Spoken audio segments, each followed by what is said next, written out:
Yeah, look at me getting that triple kill, hardpoint stakeout. And it's one of my older gameplays from last year for Call of Duty Black Ops 6. And there's some players that like the map, and others not so much. And what you see is what you get in face-off and small maps, okay? So be on the lookout for more gameplay commentaries, either sports or video games, whatever. Now, I watched the last 5 or 6 minutes of the Knicks versus the Hawks, and I look at the scoreboard and I'm like, hold on, am I reading this right? I'm like, is this a NBA live video game scenario? I mean, what in the heck is going on? And then I look at the scoreboard. The final score was 140-89. I'm like, goodness gracious, by 51 points. And my father told me that he was following the game. He said that they were down as many as 60 points at home, which I'm talking about the Atlanta Hawks. I'm like, I'm sorry, what did you just say? 60? How? My father still can't wrap his mind around the Atlanta Hawks being a playoff team, and they looked that bad. I mean, my goodness, they didn't play any defense. They damn sure didn't show up on offense. I mean, if I'm an Atlanta Hawks fan, I'm like, okay, whatever. If I'm a super duper hardcore Atlanta Hawks fan, I'm be like, yo, everybody's got to be fired. Everybody's got to go. You ain't going home, but you got to get up out of here, man. That is the most pathetic showing performance I've seen ever. For me, I'm just like, wow. The fact that you're a team, an NBA basketball team, down by 60 points at one point in a playoff game at home. You cannot make this stuff up. You cannot make it up. And I'm like, this is the second time I've seen in a playoffs or play-in tournament, whatever it is, where a team getting blown out. For, what was it? The Charlotte Hornets. They got blown out by the Atlanta Magic. But this happened in the first half. I watched it on the Amazon website, and I was just like, man, Charlotte Hornets just don't have it at all. I mean, the Orlando Magic was just having their way, man. They would just, layups, jump shots, dunks, three-pointers, a three-point play. I'm just like, oh, my goodness. And I have a feeling that the Charlotte Hornets win at home against the Miami Heat in overtime, I think it took something out of them to the point where they just look like that, even though there's no excuse. But my goodness. And then you have the Cavaliers versus the Raptors. That's going to be tomorrow on Amazon Prime. Same thing with Pistons versus Magic on Amazon Prime. Yay. And I think there's one more game supposed to be on Amazon Prime. I think it's the Lakers versus the Rockets. I could be wrong, but I think it's supposed to come on tonight. I'm not sure. I'm telling you right now, if the Lakers lose to the Rockets and force a game 7, I'm telling you right now, it's not looking good for LeBron James and the LeBron James fan club and the Clutch Sports media.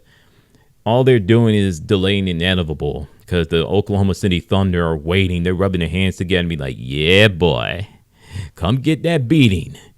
Come get that beating. You ain't playing the Rockets. You're playing the ringing, defending NBA champions. Come get that lick. Come get that beating. So you better finish off the Rockets in 6 games. And yes, my San Antonio Spurs did put away the Portland Trail Blazers in 5 games. And it'll be interesting to see how they fare against the Minnesota Timberwolves. I am shocked that the Minnesota Timberwolves are in the second round. I thought that they were going to lose to the Denver Nuggets in 6 games, but I was wrong. And I want to talk about Denver Nuggets.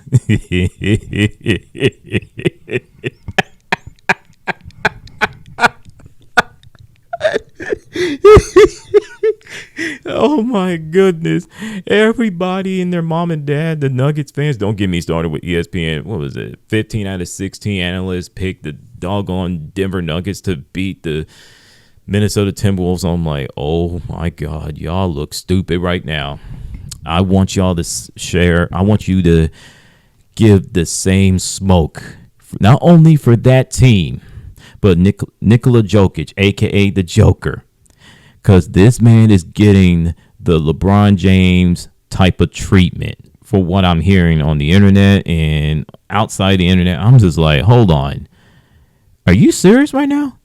You have Snap Attack YouTuber that gives Nikola Jokic, the Joker, all the excuses in the world. ESPN, everybody else, the Jokic fanboys. I mean, it's crazy. It's everybody else's fault but him. I'm like, it's a team sport. What are you talking about? Well, Jamal Murray didn't show up. Well, neither did the Joker. And you want to know something? RGB, which is Rudy Gobert, he outplayed the Joker. I was shocked. Now, we all made fun of this man, which is RGB, which Rudy Gobert, but he played defense, offensive rebounds. I mean, he was in his bag. He was in his head. I'm just like, this is a guy that was voted fourth defensive player of the year or something like that. Are you serious? I'm glad that Victor Wembanyama won the defensive player of the year. I'm glad. I'm not gonna say anything bad about that. But I'm like, Rudy Gobert, he locked down the Joker. Oh my goodness. Cam Johnson. I mean, I know there are people out there like, well, they should have kept Michael Porter Jr. I'm like, if you think about it, they're both the same players. So you traded one for another. The only difference is Cam Johnson can stay healthy. Michael Porter Jr. can't. You know? So, and of course, let me go back to the Hawks and the Knicks. Yeah, the New York Knicks. Yeah, congratulations. Now you got to wait for the Celtics and the 76ers. Oh, my goodness, the seventh game. Oh, my goodness, man. If I'm a Boston Celtics fan, finish off the 76ers. Finish them off. I don't want to hear it. Do it. And memo to the New York Knicks and, the fan base and Stephen A. Smith, who was hooping and hollering, raving about the team after, last night's demolition of the Atlanta Hawks. I'm like, seriously? Really? The New York Knicks going to go to the NBA Finals and win it all? Okay.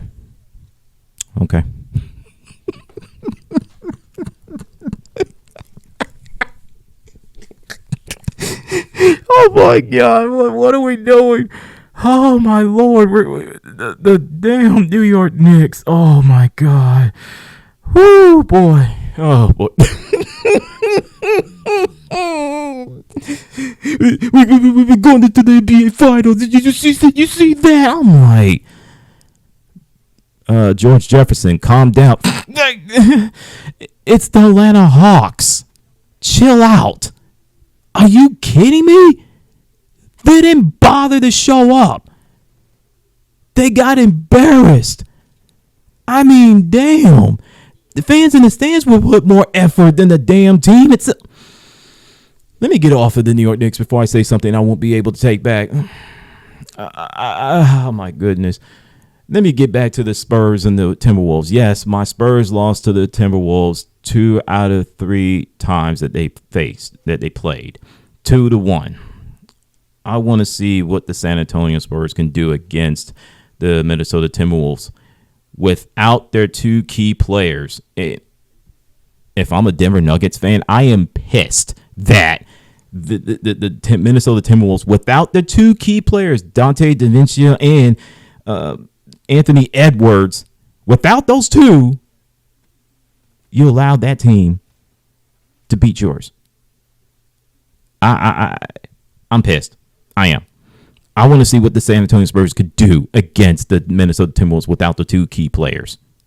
That's what I want to see.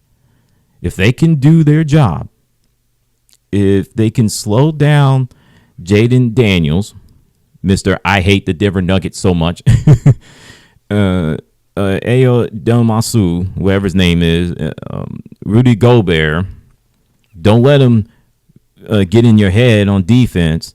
Don't let them rough you up.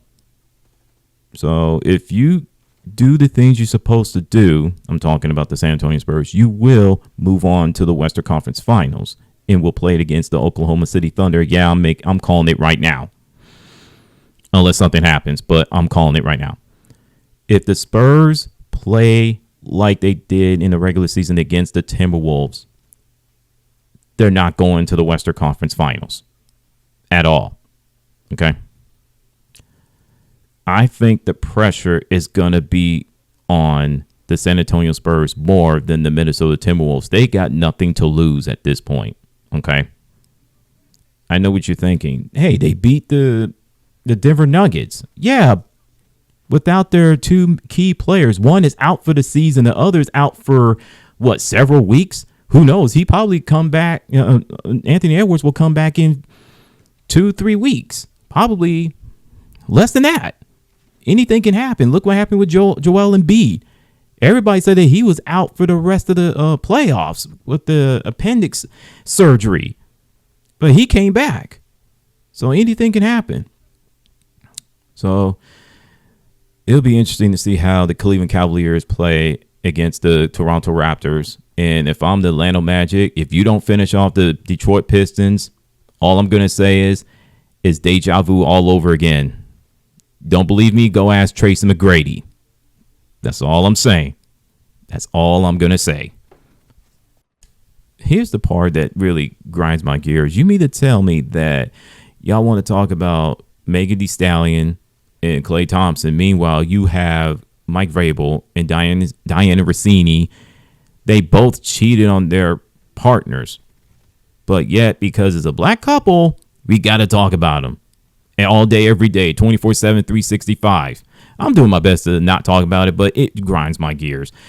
And I blame Thee Stallion the most. If she would have just shut the bleep up and go about her business, nobody would ever be talking about it in the first place. But it still won't stop people from doing it. And another thing, I think Diana Russini and Mike Vrabel discussion should be talked about a lot more. It should be a world, not just a national scandal. It's a worldwide scandal because you don't see this type of stuff. If black coaches like Sharon Moore, Mel Tucker, and Ime Udoka can get that smoke, why can't Mike Vrabel face the same music, the same scrutiny, get that same smoke? It's bananas, man. The double standards, the hypocrisy, the contradiction is outrageous. And I'm getting tired of it. I think Caitlin Clark fans should be grateful that she's in the top 10 and the top 50s WNBA players list on ESPN.com. As far as Paige Buchers, shout out to her for standing on business, telling people to butt out is nobody's business, but you're a public figure. You rather you like it or not. So it is what it is, and I'm out.